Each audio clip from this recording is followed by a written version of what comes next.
Akala ko, pagtakas lang sa bahay aliwan ang kailangan ko para maging maayos ang buhay. Kaya naman ang alokin ako ni Roy ng bagong simula.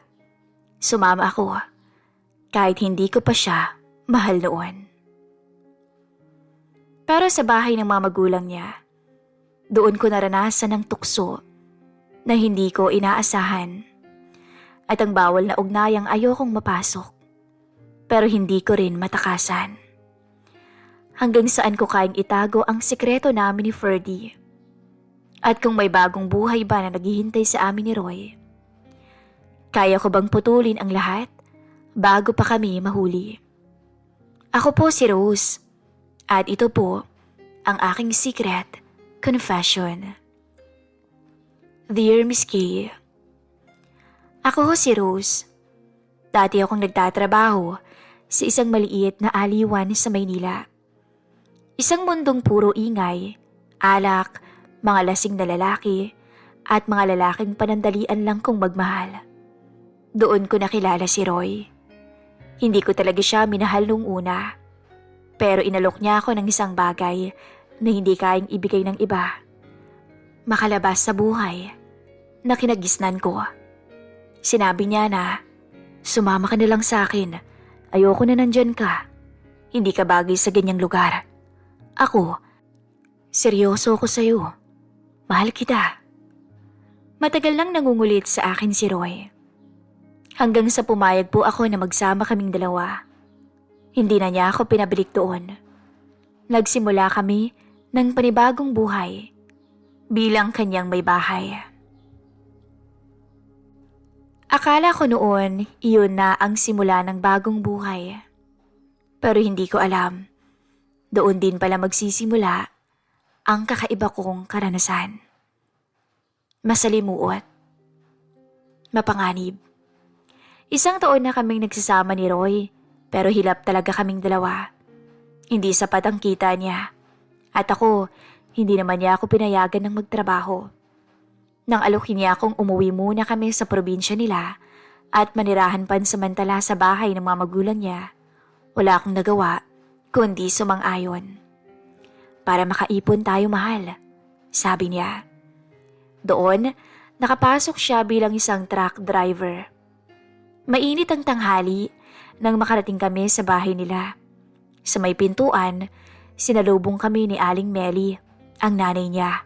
Halatang galing sa palengke, pawisan at may dalang basket ng gulay. Nay, si Roso, pakilala ni Roy habang nakahawak sa kamay ko. Dito muna ho kami titira pansamantala lang habang hindi pa kami nakakahanap ng tirahan doon sa bayan. Tinitigan ako ni Aling Melly mula ulo hanggang paa. Ramdam ko ang pagsusuri niya. Siguro iniisip kung anong klaseng babae ako. Napilitan siyang ngumiti. Pasok na kayo, mainit sa labas. Sa may lilim ng puno nakaupo naman ang tatay ni Roy, si Mang Ferdy. Pawisan galing bukid, may hawak pang gulok. Nung tumayo siya para batiin kami, napansin ko yung tikas nito kahit na may edad na. Malapad ang balikat. At dahil wala siyang pangtaas dun, kitang-kita ang hindi niya pantay na balat. Napakaputi ng bandang balikat niya at halatang yun talaga ang tunay niyang kulay. Pero mapapansin mo ang itsura ng matanda na tila ba may lahi. Napakatangos ng ilong. Hindi siya kagaya ng mga lalaking nakilala ko noon sa bar. Na matatanda pero ang dudugyot tingnan. At lalong-lalo na, hindi siya kamukha ni Roy. Doon ko napag-alaman na pangalawang asawa na pala ito ni Aling Melly. Dahil ang tunay na ama ni Roy ay matagal nang pumanaw. Magandang hapon ho, bati ko. Tumango lamang siya sa akin. Pasok na kayo, magpahinga muna kayo dahil mahaba-haba ang biyahe ninyo. Kinagabihan, sabay-sabay kaming kumain. Masayahin pala si Aling Melly. Pero ramdam kong pinipigilan niyang magtanong tungkol sa aking personal na buhay. Si Mang Ferdy naman, tahimik lamang habang kumakain. Pero ilang beses ko siyang nahuling nakatingin sa akin ng pasulyap. At pagkatapos, mabilis din niyang iniiwas ang tingin. Pagkatapos kumain, ako na ang nagpresenta na maghuhugas ng pinggan. Habang nakatalikod ako, naramdaman kong may dumaan sa likod ko. Si Mang Ferdy pala. Kumuha ng tubig. Hindi ko alam kung imahinasyon ko lang, pero parang tumagal ang tingin niya bago siya umalis ng kusina. Kinabukasan, madaling araw pa lang nagising na ako. Nasa kusina na ako at nagtitimpla ng kape nung lumabas si Mang Ferdy. Bagong gising, nakasuot ng lumang t-shirt at short. "Oh, iha, napakaaga mo yata," bati niya. "Opo, sanay lang po ako sa maaga." Sagot ko sabay abot ng tasa. "Kape muna po kayo." "Salamat, iha," mahinang sagot niya. Tahimik kaming uminom ng kape. Hindi ko alam kung bakit parang naiilang ako kahit wala naman siyang sinasabi. Siguro dahil iba yung dating niya. Napakaseryoso niya. Matipid kong magsalita, pero ramdam mong malakas ang presensya niya. "Si Roy aalis na raw mamaya?" tanong niya. "Opo, may biyahe daw po hanggang Bicol. 3 araw po yata siyang mawawala," sagot ko. Tumango lang si Ferdy, pero habang nakatingin siya, para bang binabasa niya ang loob ko. Hindi ko alam kung bakit ako natigilan. Tagasan ka pala, iha?" "Sa Maynila po ako nagtatrabaho. Doon din po kami nagkakilala ni Roy. Pero ulila na ho ako. Sa tiyahin ko lang ako nakikitira. Sa Valenzuela ho yung bahay niya." Tumango lang to. Magaling palang pipili si Roy, ano? Ngayon lamang siya nagdala ng babae dito eh. Napangiti naman ako sa sinabi niya. Talaga ho ba?" "Oo. Ikaw pa lang yung unang babae na dinala niya dito. Mabait yan si Roy. Masipag at madiskarting lalaki." Nakapagpalagayan kami ng loob. At hindi ko alam, Miss Kay, pero bakit tila mas magaan ang pakiramdam ko kay Freddy. Pag alis ni Roy, naiwan kaming 3 sa bahay. Ako, si Nay Meli, at si Tay Ferdy. Pero madalas wala si Nay Meli dahil nasa palengke. Tanghali noon. Pawisan ang matanda galing ng bukid. Dumiretso sa may poso para magbuhos ng tubig. Nakaupo naman ako sa may balkonahin nila. Nagpapaypay ang nakashort lang. "Grabang init, ano, Tay Ferdy?" sabi ko nang nakangiti. "Oo nga eh, parang tag-araw kahit Agosto," sagot niya habang binubuhusan ng katawan. Hindi ko mapigilang hindi mapatingin. Hindi naman sa bastos na paraan. Nag-alis kasi siya ng pangtaas na damit. At doon ako nakaramdam ng kakaiba. Nahuli niya akong nakatingin sa kanya. Pero imbis na umiwas, ngumiti lamang siya ng tipid. "Sanay ka ba sa init ng probinsya?" tanong niya. "Hindi ho masyado, pero mas gusto ko rito kaysa sa Maynila. Napakatahimik dito, malayong malayo sa maingay na syudad," sagot ko. Kinagabihan, umulan ng malakas. Nasa bayan si Aling Meli at hindi nakauwi kaagad. Kami lang ni Ferdy ang naiwan sa bahay. Habang kumakain kami ng hapunan, halos wala kaming imikan. "Hindi ka ba natatakot dito, iha?" tanong niya bigla sabay tingin sa labas. "Hindi naman po," sagot ko. Sanay na rin ako sa gabi. Dati pa. Yung trabaho ko kasi gabi ang pasok, sabi ko. Tumango siya, pero nahuli ko ang tingin niya. Matagal. Pagkatapos kumain, nagayos na ako ng pinagkainan at habang nagliligpit, naramdaman kong nakatayo siya sa may pintuan ng kusina at nakatingin lang sa akin. "Salamat sa masarap na hapunan, Anya." "Hala po yun," sagot ko at pilit ng ngumiti. Pero bakit ganito yung tibok ng puso ko? Kinabukasan habang naglilinis ako ng kusina, dumating si Ferdy galing bukid, pawisan at pagod. "Ano iha, hindi ka pa ba rin naiinip dito?" tanong niya. "Hindi naman ho, masaya rin dito, kakaiba lang," sagot ko. Habang nagsasalita ako, Napansin ko nung nakatitig siya ng diretso sa akin, na para bang may sasabihin.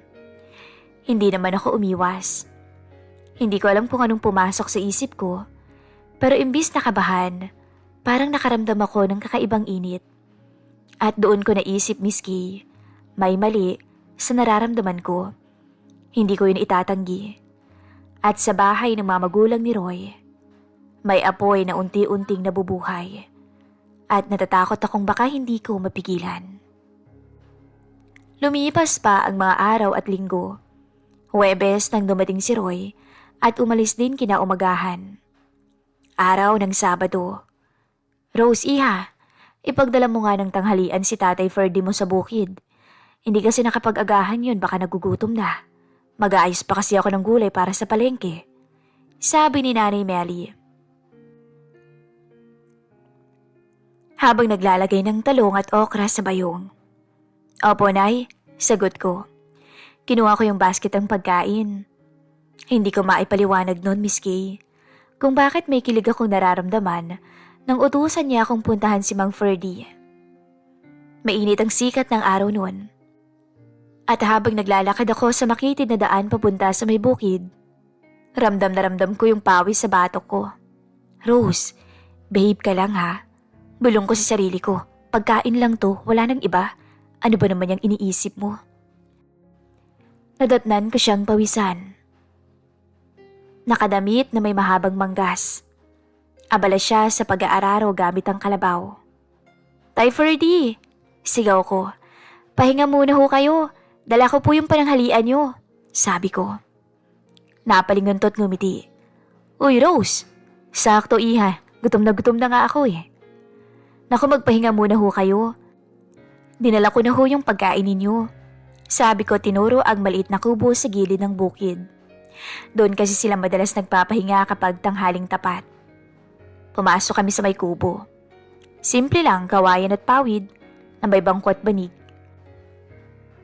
Naupo siya at huminga ng malalim. Salamat ah. Hindi na ako nakabalik kanina eh, sayang yung oras. Wala ho yun. Pinadala ho ito ni Nanay Melly. Papunta po yata kasi siya sa palengke.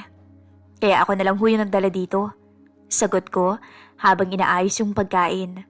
Adobo, kanin at manggang hinog. Pinanood ko siyang kumain.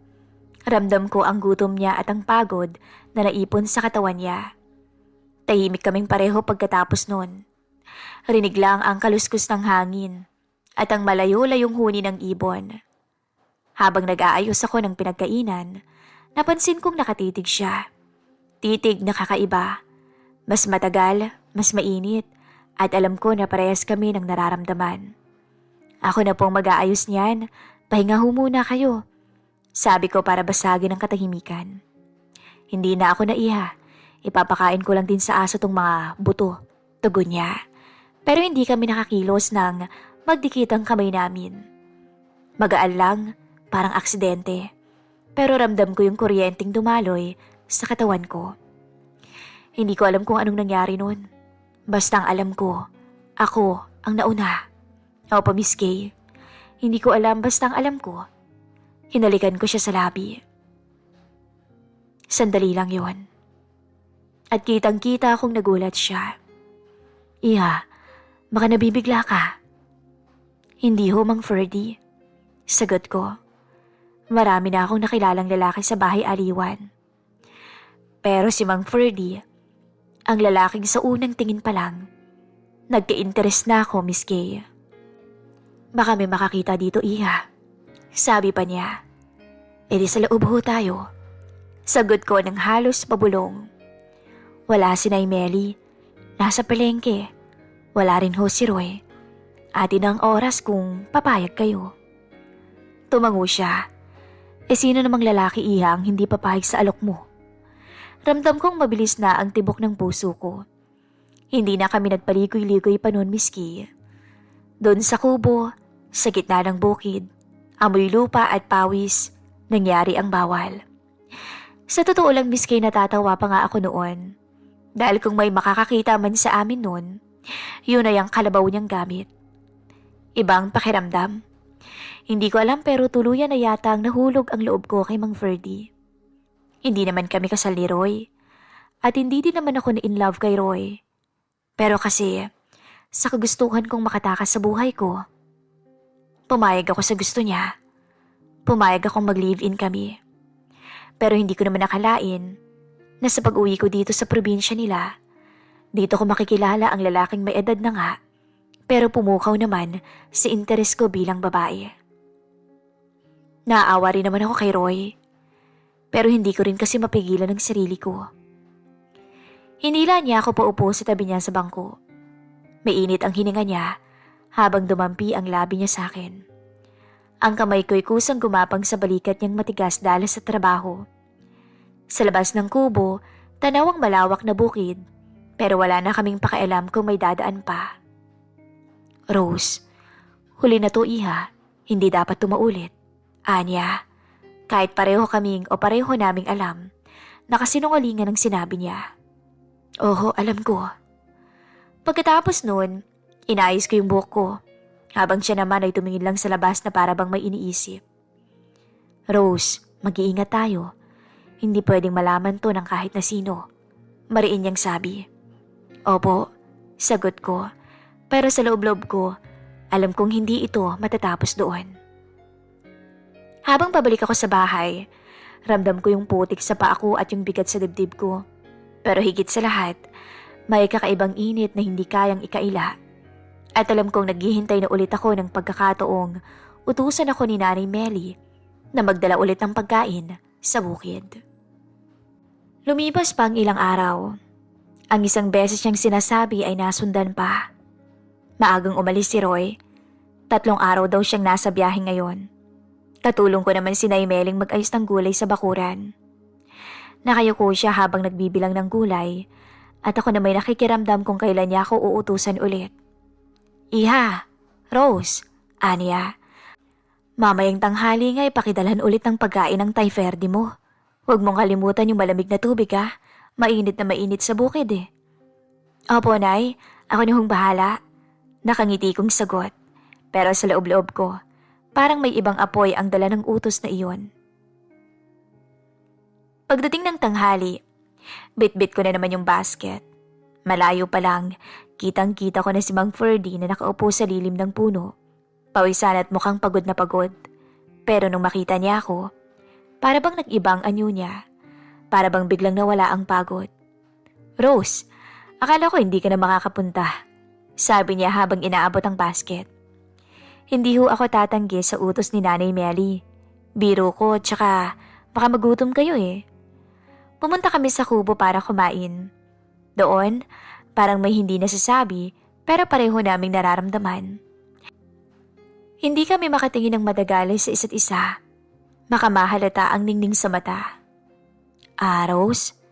May nangsabi ng matanda habang nag-aabot ng mangga. Hindi ko na yata kayang ganito palagi. Yung parang nagkakagulatan na lang. Anong ibig yung sabihin? Kung gusto mo rin. Napahinto siya. Tumingin muna sa paligid na parang sinisiguradong walang ibang tao. Mag-usap tayo kung paano. Kung paano tayo magkikita nang hindi palaging nagmamadali. Napalunok ako. Delikado. Paano kung mahalata? Kaya nga lihim, sagot niya. Hindi naman araw-araw. Pero kung may pagkakataon, dito lang sa kubo. Hindi dumadaan dito ang kahit sino kapag tanghali. Parang may umalingaw-ngaw na kampana sa dibdib ko. Hindi dahil sa takot, Miss Kay, kundi sa kakaibang thrill. Bahala na kayo, sabi ko. Pero kayong bahala ha, ayokong mabuko. Basta makikinig ka lang sa akin. Matatag niyang sagot. Habang kumakain kami, napapadikit ang kamay niya sa kamay ko kapag inaabot ang plato. Kunwari wala lang. Pero bawat dampi parang kuryente. Rose, bukas ng hapon, pupunta ako rito kahit wala akong trabaho. Magdala ka na lang ng kaunting merienda. Sabi niya na parang utos, pero may lambing. Bukas? Pinipigilan kong mapangiti. Baka huhanapin ako sa bahay. Hindi. Bukas nasa palengke si Melly buong maghapon. Tumangulang ako. Hindi na kailangan ng mahaba pa ang usapan. Pareho naming alam ang ibig sabihin ng plano. Kinabukasan, Nagkunwari akong tumutulong kay Nay Meli. Maagang umalis siya papuntang bayan. Sabi niya, babalik daw siya bandang hapon na. Sakto, kumuha ako ng kaunting tinapay at prutas para may dahilan akong dadalhin kay Mang Ferdy. Tapos, naglakad na ako papunta sa may bukid. Pagdating ko roon, nandun na si Mang Ferdy.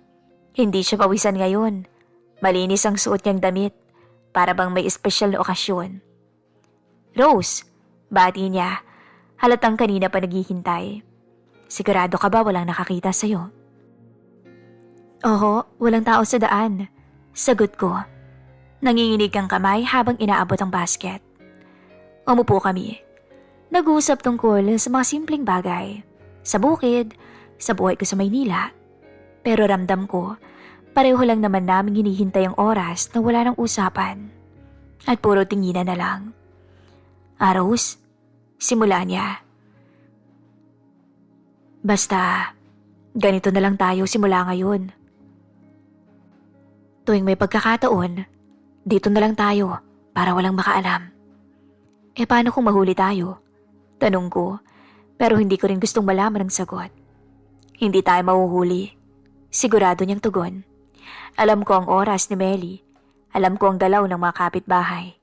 Ikaw lang ang alagaan mong sarili mo at huwag kang magpapahalata sa iba, lalo na kay Roy. Tumango ako. Hindi na kailangan ng maraming salita. Ang init ng tanghali, ang amoy ng lupa at ang sikretong plano naming dalawa, lahat iyon naghalo na. Hindi lantara ang nangyayari sa kubo.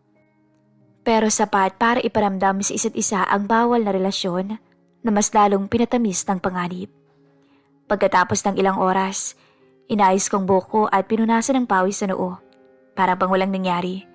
Pero ramdam kong may nabuo na kaming kasunduan. Mag-iingat ka sa bahay, Rose. Sabi ni Mang Ferdy habang inaayos ang sarili niya. Kayo rin ho, huwag kayong magpapahalata. Sagot ko sabay ngiti na parang walang bahid ng kasalanan. Pag-uwi ko, sakto lang bago bumalik si Nay Meli. O Rose, saan ka galing iha? Tanong niya habang daladala ang bayong. Naglakad-lakad lang ho sa may bukid. Ang sarap po ng hangin dun eh. Ngumiti siya. Buti naman at nasasanay ka na rito. Sanay na ho. Sagot ko pero sa loob-loob ko, ibang klase na ho yung pagkasanay ko. Habang naglalakad ako papasok sa kwarto, naramdaman ko yung tibok ng puso ko na parang ayaw nang huminto. Simula ngayon, may lihim na plano na kami ni Mang Ferdy. At ako mismo, parang ayoko tong matapos. 6 na buwan. 6 na buwan na akong nakatira dito sa bahay ng mga magulang ni Roy. 6 na buwan na rin simula nang mag-umpisa ang bawal na relasyon namin ni Mang Ferdy. Walang alam ang mga tao, lalong-lalo na ang mag-ina. Ngunit isang araw noon, nagulat ako nang alokin ako ng kasal ni Roy. May kasalang bayan daw at nais siyang magpakasal na kaming dalawa para bumuo kami ng sarili naming pamilya. Pagdating ni Roy noon mula sa biyahe, agad kong napansin ang kakaibang sigla niya. Hindi ito karaniwang pagod na Roy na uuwi lang para matulog. May ngiti siyang dala. At para bang hindi niya mapigilang ikwento agad ang isang balita. Rose, sabi niya habang binubuksan yung backpack niya, may sasabihin ako sa'yo. Nabigla naman ako. Ano naman yun? Tanong ko, pilit na kinakalma ang sarili ko. Pero ramdam kong ang bilis ng tibok ng puso ko. Huminga siya ng malalim. Parang nakipon munang ng lakas ng loob. May libreng kasalang bayan sa susunod na araw eh. Gusto sana kitang pakasalan. Gusto kong ayusin yung lahat para sa atin. Para wala ng kwestiyon. Wala ng alinlangan. Parang biglang uminit ang paligid. Kasal? Hindi ko alam kung matutuwa ako o matatakot. Hindi ko naman talaga ganun kamahal si Roy nung una. Pero siya kasi yung nag-alok ng bagong buhay para sa akin. Malayo sa bahay aliwan at sa maruming nakaraan. Siya ang nagpabago ng buhay ko. Sigurado ka ba? May ina akong tanong sa kanya. Siguradong sigurado. Alam mo naman kung gaano ko kagustong pakasalan ka, hindi ba? Ayoko nang nakikita na lang tayo dito kay nanay at tatay. May nahanap na rin akong bahay malapit sa trabaho ko. At doon na tayo titira pagkatapos ng kasal. Marami akong pangarap para sa ating dalawa, sabi ni Roy. Sa isang iglap, Miss Kay, bumagsak lahat ng lihim ko. Ang mga titig at taplos ni Mang Freddy. Ang mga sandaling ayaw naming pangalanan pero alam naming mali. Ito na yata yun, sabi ko sa sarili ko. Ito na yata ang tamang oras para putulin ang lahat ng kung anong meron kami ni Mang Freddy. Ito na yata ang tamang oras. Kinabukasan, habang nag-aalmusal kami, ikinuwento ni Roy ang plano kina nanay at tatay. Magandang balita yan, anak. Tuwang-tuwang sabi ni Nay Melly. Matagal ko nang sinasabi na ayusin nyo na yan. Tahimik lamang si Ferdy, pilitang ngiti. Nagtagpo ang mga mata namin ng sandali. Isang tingin na parang may gustong sabihin pero hindi naman masabi. Ayos yan. Maganda rin talaga na bumuo na kayo ng sarili niyong pamilya. Wika ni Tay Ferdy. Oo nga tay, dagdag pa ni Roy. Bago matapos tong taon, gusto ko ayos na ang lahat, di ba Rose? Oo naman, ayos na, sabi ko. Napangiti lang ako. Gusto kong tumutol pero ayoko. Natatakot ako. Dahil ayoko rin namang iwan si Roy. Si Roy ang lalaking tumanggap sa kung ano ko dati. Hindi ko talaga siya kayang iwanan. Oo, nagkasala ako. Pero hindi ko rin kayang mawala ang lalaking tumulong sa akin. Kaya nakapag-isip ako, Miss Kay. Siguro, tama na to. Bago pa mahuli ang lahat. Yun ang paulit-ulit na sinasabi ko sa sarili ko. Tama na. Hanggang dito na lang ang kung anong meron kami, Mang Freddy. Hanggang dito na lang ang bawal naming relasyon.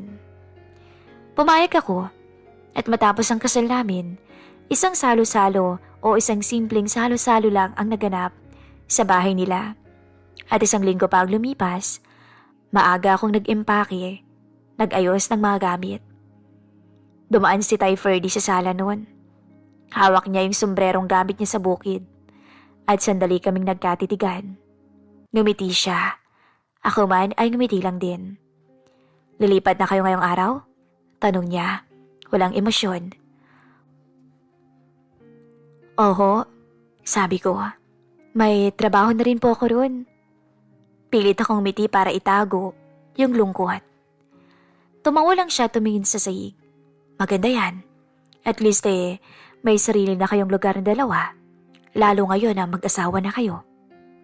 Saglit nakatahimikan ng sumunod.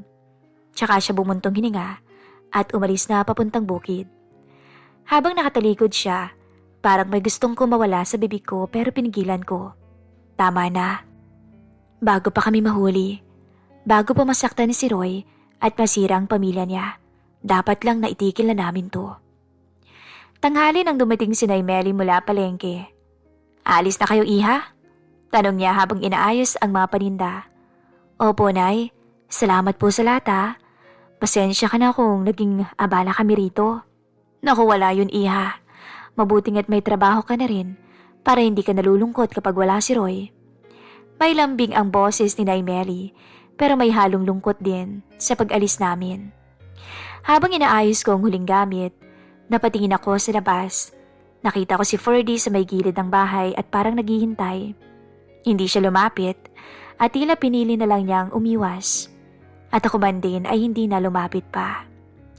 Hapon nang sumakay na kami ni Roy. Habang papalayo, tinitingnan ko ang lumiliit na anyo ng bahay nila. Parang may naiwan akong parte ng sarili ko roon. Isang lihim na hindi ko na dapat pang balikan.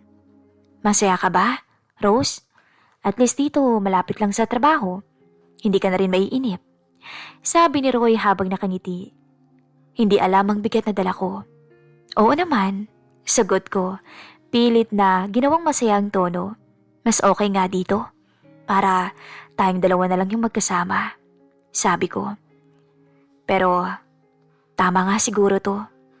Tama lang na kay Roy ko na ituon ang lahat ng pansin ko. Kay Roy ko na ibubuhos ang lahat ng pagmamahal ko. Pagdating sa bagong inuupahan, maliit lang ang kwarto pero maaliwalas. Bukas ang bintana at kitang kalsada. Kinabukasan ay sisimulan ko na raw ang pagtitinda sa bayan. Habang nag-aayos ng gamit, biglang sumagi sa isip ko ang mga araw na nasa bukid ako. Ang init ng araw, ang amoy ng lupa, ang tahimik na kubo kung saan minsan akong nagpahinga kasama si Ferdy. Mga titig na hindi na dapat mangyari. Mga lihim na sandaling ayaw ko nang maalala, pero syempre hindi ganun kadaling kalimutan. Pinilit kong ngumiti at inilibing sa isip ang lahat. Ito na ang bagong simula. Dapat wala nang balikan. Kinagabihan bago matulog, tumawag si Nanay Melly para kumustahin kami. Saglit ko ring narinig ang boses ni Ferdy sa background at sinabing, "Mag-iingat kayo dyan ha?" Napangiti ako. Pagkababa ng tawag, napatingin ako sa kisame. Tahimik si Roy sa tabi ko, pagod sa biyahe at tulog na. Ako, gising na gising pa rin. Iniisip ang iniwan ko sa bahay ng kanyang mga magulang. Napangiti ako. Dahil sa isip ko, tama ang naging desisyon ko. Ang putulin ang lahat-lahat at mag-umpisa ng panibago. Pinikit ko ang aking mga mata at niyakap ang lalaking dapat kong unahin sa lahat. Ang lalaking tumanggap sa akin. Ang lalaking nag-alis sa akin sa maruming mundo. May mga lihim na hindi kailanman pwedeng manatili at may mga tukso na kailangang wakasan bago pa mahuli ang lahat. Lumipas pa ang taon, Miss Kay. Naging maayos naman ang buhay namin ni Roy. At ngayon nga ho, ay 5 buwan na akong buntis. At masasabi kong mas naging masaya ang buhay ko ngayon. Dahil alam ko na, ramdam ko na, mahal ko na si Roy. Hanggang dito na lamang po ang aking storya, Miss Kay. Ang kwento ng aking pagkakamali at kung paanong mas pinili ko ang tama. Maraming salamat po sa pakikinig ng aking kwento.